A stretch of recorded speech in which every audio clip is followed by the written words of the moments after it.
بسم اللہ الرحمن الرحیم۔ شروع اللہ کے نام سے جو بڑا مہربان نہایت رحم والا ہے۔ حجاج بن یوسف کے بارے میں آتا ہے کہ طواف کر رہا تھا اور ایک نابینا وہاں بیٹھا دعا مانگ رہا تھا، اے اللہ مجھے بینائی عطا کر دے۔ تو حجاج بن یوسف رکا اور اس نے اس کو ٹھوکر لگائی اور کہا بندے تجھے پتہ ہے میں کون ہوں؟ اس نے کہا نہیں۔ اس نے کہا میں حجاج بن یوسف ہوں۔ اب اس کے بارے میں مشہور تھا کہ یہ بہت ہی زیادہ سخت طبیعت کا بندہ ہے، جو کہہ دیتے ہیں نا وہ پورا کر دیتا ہے۔ چنانچہ اس کا نام سن کے اندھا گھبرا گیا کہ آج میرا کس سے واسطہ پڑ گیا۔ تو حجاج بن یوسف نے کہا کہ دیکھ میں طواف کر رہا ہوں، اگر میرا طواف مکمل ہونے تک تیری بینائی ٹھیک نہ ہوئی تو میں نے تیرے قتل کا حکم دے دینا ہے۔ اور اس نے ایک پولیس والا بھی ساتھ کھڑا کر دیا کہ یہ اندھا بھاگ نہیں رہ پائے، اور خود طواف کرنے لگ گیا۔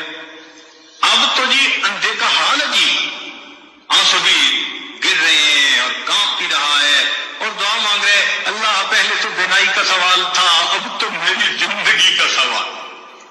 ایسے تڑپ کے اس نے دعا مانگی۔ کہتے ہیں کہ حجاج بن یوسف جب واپس آیا اللہ نے اس کی بینائی عطا فرما دی۔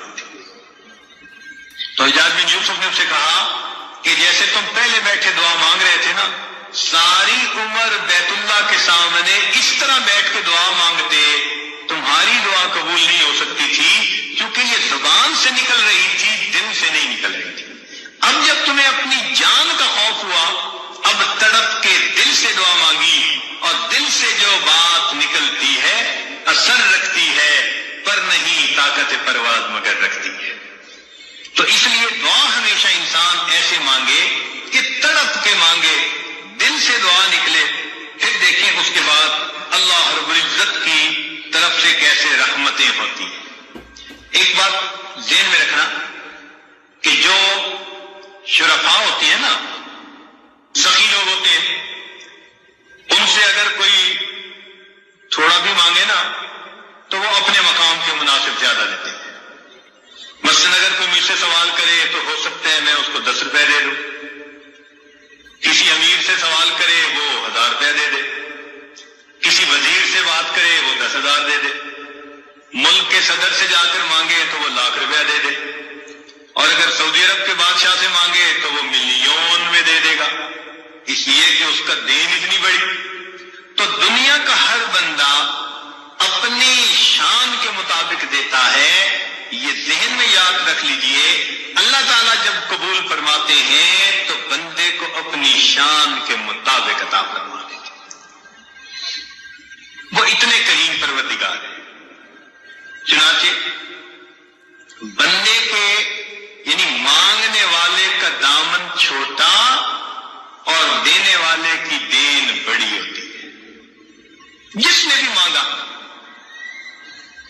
مانگا، مجھے بچپن کا ایک واقعہ یاد ہے۔ ایک محلے کا دکاندار تھا اور میرے والد صاحب کے ساتھ اس کے بڑے اچھے تعلقات دوستانہ تھے۔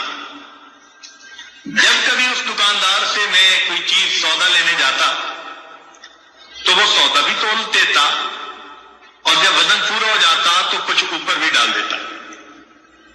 تو مجھے یہ بات سمجھ میں نہ آتی، بہت چھوٹی عمر تھی، تو میں نے ایک دفعہ اپنے ابو سے پوچھا کہ پیو تولتا تو ہے اور جب بالکل وزن پورا ہو جاتا ہے وہ کچھ اوپر بھی ڈال دیتا ہے۔ تو ابو نے بتلایا کہ بیٹے یہ اس کی محبت ہے کہ جتنا حق بنتا ہے وہ حق سے زیادہ ہمیں دیتا ہے۔ وہ بچپن کی بات آج یاد آتی ہے کہ اگر ایک انسان کے اندر محبت ہے، اخلاص ہے، تعلق ہے، وہ مانگنے والے کو اس کی مانگ سے زیادہ دیتا ہے، تو اللہ رب العزت تو بڑے کریم ہے، رحیم ہے۔ بندہ جب اللہ تعالیٰ سے مانگتا ہے، اللہ تعالیٰ اس کی توقعات سے بھی بڑھ کر اسے عطا فرما دیتا ہے۔ اب اس کی ذرا 2-4 مثالیں سن لیجئے۔ حضرت ابراہیم علیہ السلام اپنی بیوی سیدہ ہاجرہ رضی اللہ تعالیٰ عنہ اور اپنے بیٹے اسماعیل علیہ السلام کو ملک شام سے لے آئے اور انہوں نے مکہ مکرمہ میں آ کر آباد کیا۔ وہاں پر کہیں سبزہ ہی نہیں نہیں تھا، نام و نشان ہی نہیں تھا، بالکل بواد غیر ذی زرع، کوئی زراعت کا نام و نشان ہی نہیں تھا۔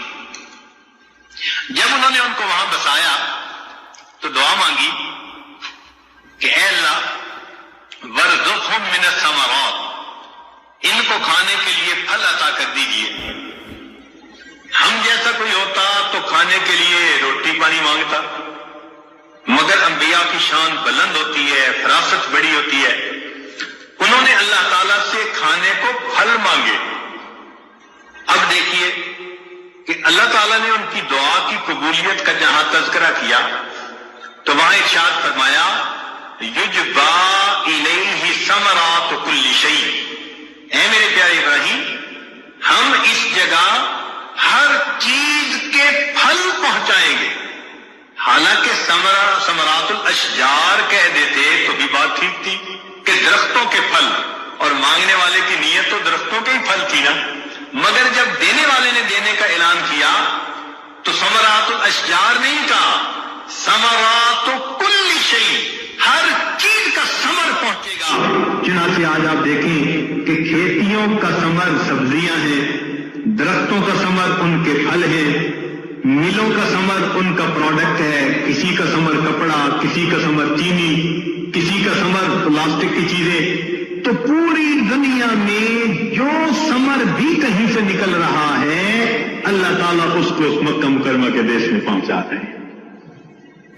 انسانوں کا ثمر ان کی اولاد ہوتی ہے، اور دیکھو انسان اپنی اولاد کو وہاں بھیجنے کے لیے دعائیں مانگے، مجھے دعا کرو میرے بیٹے کا سعودی عرب میں کام بن جائے۔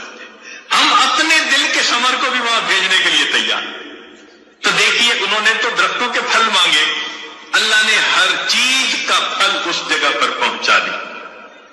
دوسری مثال، بی بی آسیہ فرعون کی بیوی، جب اس نے ایمان قبول کر لیا فرعون کو پتا چلا تو اس نے پہلے وارننگ دی، اور جب اس کو پتا چلا کہ یہ پکی ہے تو اس نے کہا کہ دیکھ میں تمہیں اس محل سے ذلیل کر کے نکال دوں گا۔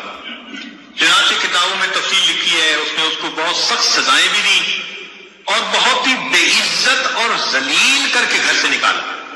عورت کے لیے گھر سے اس کو دھکا دے دیا جانا اس سے بڑی سزا کوئی نہیں ہوتی، اس کو گھر والی کہتے ہیں نا، اور جب گھر والی کو بے گھر کر دیا جائے تو یہ اس کی زندگی کا سب سے بڑا صدمہ ہوتا ہے۔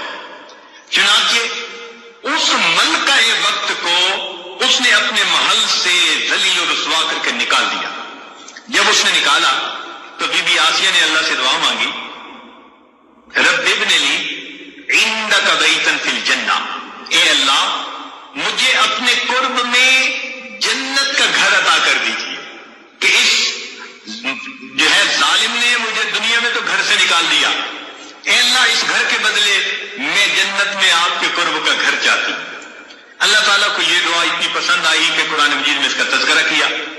لیکن مزے کی بات بتائیں کہ مانگنے والی نے تو فقط گھر مانگا تھا اور دینے والے نے گھر بھی دیا اور گھر والا بھی دے دیا۔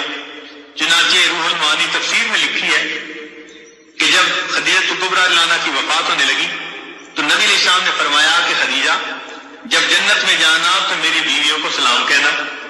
تو وہ بڑی حیران، اے اللہ کے نبی صلی اللہ علیہ وسلم، میں دنیا میں آپ کی پہلی بیوی ہوں، جنت میں آپ کی بیویاں کون؟ تو نبی علیہ السلام نے فرمایا کہ اللہ تعالیٰ نے بی بی مریم اور آسیہ کو جنت میں میری بیویوں میں شمار فرما دیا۔